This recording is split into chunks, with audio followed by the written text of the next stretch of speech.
press the bell icon on the YouTube app and never miss another update.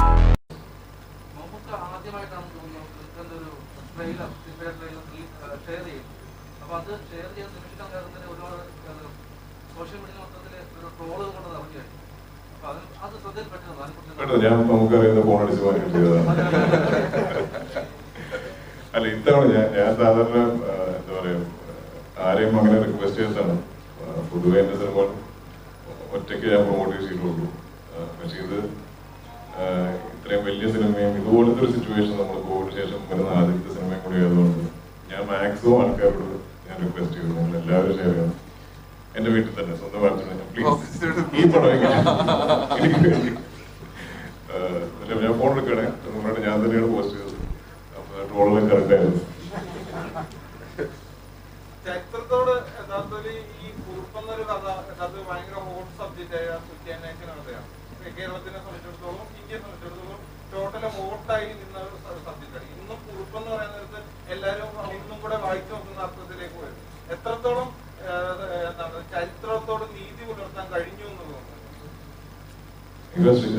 ഈ പറഞ്ഞ പോലെ തന്നെ ശ്രീനാഥ് ഇതിനോടുള്ള നമ്മളെല്ലാവരും എന്റെയൊക്കെ ചെറുപ്പത്തിൽ മുതൽ നമ്മൾ കേൾക്കുകയും അല്ലെങ്കിൽ അറിയാവുന്ന ഒരു കേസാണ്. ഓൾമോസ്റ്റ് നമ്മൾ ഒരുപാട് സിനിമകളിൽ ഇതിനെ കുറിച്ച് ഒരു ലൈനെങ്കിലും റെഫറൻസ് ഉണ്ടാവും.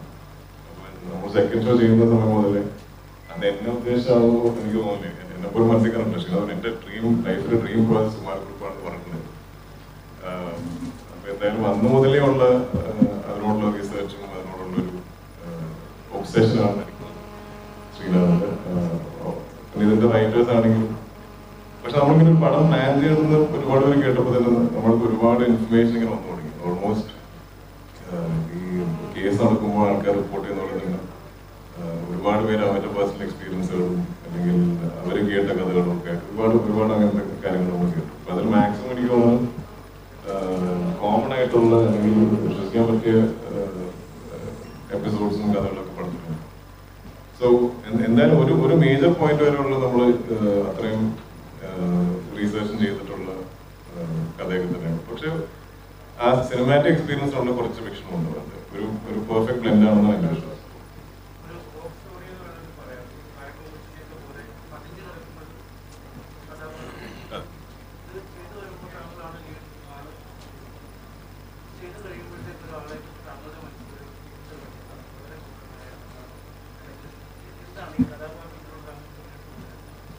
ഞാനിപ്പോ അഗൈൻ ഇത് കുറച്ച് കാര്യങ്ങൾ നിങ്ങളും സിനിമ കണ്ടിട്ട് തന്നെ എക്സ്പീരിയൻസ്. ഞാനിപ്പോ ഇയാൾ ശരിയാണ് തെറ്റാണോ എന്നൊന്നും ഞാനിവിടെ പറഞ്ഞിട്ടില്ല. നിങ്ങൾ ആ ഒരു എക്സ്പെരിമേഷൻ വെച്ച് പടം കാണുന്നു.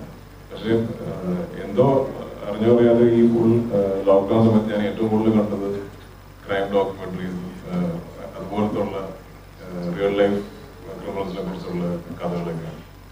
അപ്പൊ അതൊക്കെ കണ്ടപ്പോ എനിക്ക് പേഴ്സണലി തോന്നി നമ്മുടെ പടം ശരിക്കും ആ ഒരു രീതിയിലേക്ക് തന്നെയാണ് പോയിരിക്കുന്നത്. എങ്ങനെ പോയാലും ഈ അതുപോലത്തെ ഉള്ള കോൺ ആർട്ടിസ്റ്റുകളാണെങ്കിലും മേർഡേഴ്സ് ഒക്കെ ആണെങ്കിലും അവർക്കൊരു സെർട്ടൻ ചാമുണ്ടാവും. അല്ലാതെ അവർക്ക് ആരെയും എന്താ പറയാ ആകർഷിപ്പിക്കാൻ കഴിയില്ല. ഒരു വിക്ടിം ആണെങ്കിലും അവർക്ക് എത്തിപ്പെടാനും സംസാരിക്കാനും ഒക്കെ ഉള്ള ഒരു പേഴ്സണാലിറ്റി എപ്പോഴും ഇതുപോലത്തെ ഉള്ള വ്യക്തികൾക്കുണ്ട്. നമുക്കും ആദ്യം പേരുണ്ടാകും നമ്മൾ ഓവലി സ്റ്റൈലൈസ് ആയിരിക്കും അല്ലെങ്കിൽ ഭയങ്കര ചാമിങ് ആയിരിക്കും, അങ്ങനെ തോന്നും. പക്ഷെ ഞാൻ ഓൾമോസ്റ്റ് കണ്ടതിന് എല്ലാത്തിലും ഈ ഒരു ഫാക്ടർ കോമൺ ആണ്. എങ്ങനെ പോയാലും ഈ ക്യാരക്ടർ അങ്ങനത്തെ ക്വാളിറ്റീസ് ഉണ്ടാവും. പിന്നെ എന്തായാലും ഗ്ലോറിഫൈ ചെയ്തിട്ടില്ല.